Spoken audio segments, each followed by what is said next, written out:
ہوا میں لڑنے والی یہ سب سے بڑی لڑائی تھی، جس میں برطانیہ کے 1000 جبکہ جرمنی کے 1600 جنگی تیاری تباہ۔ جرمنی برطانیہ سے شکست خوردہ حالت میں واپس ہوا۔ اس کے بعد ہنگری، بلغاریہ، رومانیہ نے بھی ایکسس پاورز میں شمولیت کا اعلان کیا اور جنگ کے شعلے اور بھڑک اٹھے۔ 1941 میں اٹلی اور برطانیہ کی افریقہ میں لڑائی شروع ہوئی، کیونکہ ان ملکوں کے وہاں پر کالونیز تھی اور وہاں پر ان کی پوچھ تھی۔ اس جنگ کے آغاز میں اٹلی کمزور پڑ گیا تو جرمنی نے اٹلی کی مدد کے لیے اپنی فوج افریقہ بھیج دی اور خوب جنگ چھڑ گئی۔ اسی دوران جرمنی نے یونان اور یوگوسلیویا پر بھی حملہ کیا اور قبضہ جما لیا۔ اس طرح جرمنی نے پوری یورپ کو اپنی مٹھی میں دبا لیا۔ اب یہ جنگ دوسرا موڑ اختیار کرتا ہے۔ ہٹلر کی نظر سوویت یونین کے خوب زرخیز میدانی علاقوں پر پڑتی ہے اور سوویت یونین جس کی طاقت کے بلبوتے پر جرمنی نے پولینڈ پر حملہ کیا تھا اور کامیابی سے قابض بھی ہو گیا تھا، تمام معاہدوں کو رونتے ہوئے ہٹلر نے اپنی فوج کو سوویت یونین پر حملہ کرنے کا حکم دیا، جسے مشن آف بارباروسا کہا جاتا ہے۔ جرمن فوج کے اعلیٰ عہدیدار اس حملے کے خلاف تھے اور وہ ہٹلر کو اس حملے سے منع کر رہے تھے، لیکن ہٹلر انتہائی انا پرست انسان تھے، اس کو کسی کی کچھ پرواہ نہیں تھی۔ سوویت یونین پر جس وقت حملہ ہوا اس وقت موسم گرما تھا اور سوویت یونین کا موسم بہت سازگار تھا۔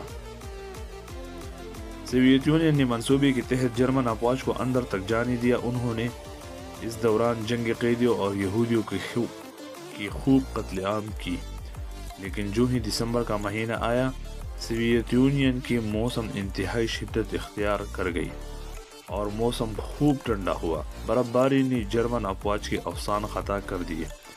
سوویت یونین کی فوج نے اس سردی کا فائدہ اٹھا کر جرمن افواج کو چن چن کر قتل کیا اور قید کر دیا۔ جرمنی سوویت یونین سے انتہائی ذلیل ہو کر نکل گیا۔ جاپان جو کہ ایکسس پاورز کا اتحادی تھا، اس نے چین، کوریا اور دوسرے ممالک پر قبضہ کیا، لیکن جاپان کی تباہی اس وقت شروع ہوئی جب اس نے امریکہ سے جنگ چھیڑی۔ جاپان نے امریکہ کے بحری اڈہ پر حملہ کر کے بہت سے جہازوں کو نقصان پہنچایا اور تقریباً 2500 لوگ اس حملے میں مر گئے۔ اس طرح امریکہ نے بھی جاپان کے خلاف جنگ کا اعلان کیا اور دوسری جنگ عظیم میں کود پڑا۔ 1942 کو جاپان کے کئی جزیروں پر امریکہ نے قبضہ کر لیا۔ سوویت یونین سے شکست کے بعد جرمن کمزور پڑ گیا۔ دوسری طرف الائیڈ پاورز طاقت پکڑ رہی تھی۔ افریقہ میں بھی اٹلی اور جرمن نے جنگ ہارا۔ اتحادی افواج نے سب سے پہلے کرنے کے لیے اس پر حملہ کیا۔ 1943 میں اٹلی پر قبضہ کے بعد اٹلی کے ڈکٹیٹر مسولینی کو ہٹایا گیا اور انہیں گرفتار کر لیا، جسے بعد میں پھانسی پر لٹکایا گیا۔ فرانس جو کہ اب بھی جرمنی کے قبضے میں تھا، اس لیے اتحادی افواج نے اپنی ساری توانائی فرانس کو آزاد کرنے میں لگا اور جرمنی کا قبضہ چھڑوا دیا۔ جرمن ہر طرف ہارنے لگا۔ اس کا ایک اہم اتحادی اٹلی پہلے ہی شکست تسلیم کر چکا تھا اور دوسرا بڑا اتحادی جاپان بہت دور تھا، اس لیے جرمنی اکیلا پڑ گیا۔ اتحادی افواج نے 1945 میں جرمن پر حملہ کیا۔ دوسری طرف سوویت یونین جو جرمنی کی غداری کا بدلہ لینا چاہتا تھا، اب الائیڈ پاورز میں شامل ہو چکا تھا۔ اس نے مشرق کی طرف سے حملہ کیا اور جرمن پر الائیڈ پاورز کا قبضہ ہو گیا۔ 29 اپریل 1945 کو جرمنی نے شکست تسلیم کر لی اور ہتھیار ڈال دیے اور 30 اپریل 1945 میں ہٹلر نے ایک بنکر میں خودکشی کر لی۔ اس کے ساتھ ہی یورپ میں جنگ کے شعلے بجھ گئے، لیکن ایشیا میں جاپان اب بھی ہتھیار ڈالنے کو تیار نہیں تھا۔ امریکہ نے جاپان کی تیل کی رسائی بھی بند کی، لیکن اس کا کچھ خاص اثر نہیں ہوا۔ امریکہ زمینی یا سمندر کے ذریعے جاپان سے لڑنے کی حالت میں نہیں تھی، اس لیے اس نے فوری طور پر جنگ رکوانے کے لیے جاپان پر ایٹمی حملے کا فیصلہ کیا اور 6 اگست 1945 کو لٹل بوائے نامی ایٹم بم کو ہیروشیما پر گرا دیا اور اس کی 3 دن بعد فیٹ مین نامی ایٹم بم ناگاساکی پر گرا دیا اور چند لمحوں میں دونوں شہروں میں 2 لاکھ افراد لقمہ اجل بن گئے اور ان کا نام و نشان مٹ گیا۔ اس کے بعد جاپان نے ہار تسلیم کر لی اور یوں اس عظیم الشان خونریز جنگ کا اختتام ہوا۔ ناظرین، اس عالمی جنگ میں تقریباً 61 ممالک نے براہ راست یا بالواسطہ حصہ لیا۔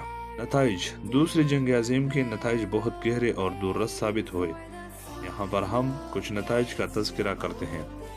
انسانی جانی نقصان: اس جنگ کے نتیجے میں تقریباً 7 کروڑ سے زیادہ انسان لقمہ اجل بن گئے۔ سب سے زیادہ نقصان سوویت یونین، چین، جرمنی، جاپان اور پولینڈ کو ہوا۔ لاکھوں عام شہری بمباری، بھوک اور بیماریوں سے مر گئے۔ ہولوکاسٹ میں تقریباً 60 لاکھ یہودی مارے۔ یورپ اور ایشیا کے کئی شہر محض ملبے کے ڈھیر بن گئے۔ کارخانے، سڑکیں، پل اور ریلوے لائن تباہ ہو گئے۔ لاکھوں لوگ بے گھر ہوئے اور لاکھوں لوگ ذہنی مریض بن گئے۔ اس جنگ کے کچھ سیاسی نتائج بھی برآمد ہوئے۔ جرمنی، اٹلی اور جاپان کی فاشسٹ حکومت کا خاتمہ ہوا۔ جرمنی کو 2 حصوں میں تقسیم کیا گیا۔ مغربی جرمنی امریکہ اور اتحادیوں کے زیر اثر رہا۔ مشرقی جرمنی سوویت یونین کے زیر اثر رہ گیا۔ امریکہ اور سوویت یونین 2 عالمی طاقتیں بن کر ابھری۔ امریکہ اور سوویت یونین کے درمیان سرد جنگ کا آغاز ہوا جو کئی دہائیوں تک جاری رہا۔ معاشی اثرات: یورپی ممالک کی معیشت تباہ ہو گئی۔ امریکہ دنیا کی سب سے بڑی اقتصادی طاقت بن گئی۔ مارشل پلان کے تحت امریکہ نے یورپ کی تعمیر نو میں مدد کی۔ اقوام متحدہ کا قیام: 1945 میں اقوام متحدہ یونائٹڈ نیشنز قائم ہوئی تاکہ آئندہ عالمی جنگوں سے بچایا جا سکے۔ اس تنظیم کا مقصد امن، انسانی حقوق اور بین الاقوامی تعاون کو فروغ دینا تھا۔ نو آبادیاتی نظام کا خاتمہ: ایشیا اور افریقہ کے کئی ممالک نے آزادی کی تحریکیں شروع کی۔ ہندوستان، پاکستان، انڈونیشیا، ویتنام وغیرہ نے اس جنگ کے بعد آزادی حاصل کی۔ ایٹمی دور کا آغاز اس جنگ کے بعد ہوا۔ امریکہ نے جاپان پر ایٹمی حملہ کر کے تباہ و برباد کر دیا۔ اس کے بعد سے دنیا میں ایٹمی ہتھیاروں کی دوڑ شروع ہوئی۔ نئی عالمی سیاست: ناٹو اور وارسا پیکٹ جیسے فوجی اتحاد قائم ہوئی۔ دنیا 2 بلاکوں میں تقسیم ہو گئی: امریکی بلاک یا کیپٹلسٹک بلاک، سوویت بلاک یا کمیونسٹ بلاک، اور آج تک دنیا کے اکثر ممالک ان 2 گروپس میں کسی ایک میں شامل ہیں یا کسی ایک کی طرف جھکاؤ ضرور ہے۔ یہ تھے ناظرین ورلڈ وار 2 کے بارے میں ایک چھوٹی سی معلوماتی ویڈیو۔ اس طرح کی معلوماتی ویڈیوز کے لیے ہمارے چینل کو لائک اور سبسکرائب کرنا نہ بھولیں۔ شکریہ۔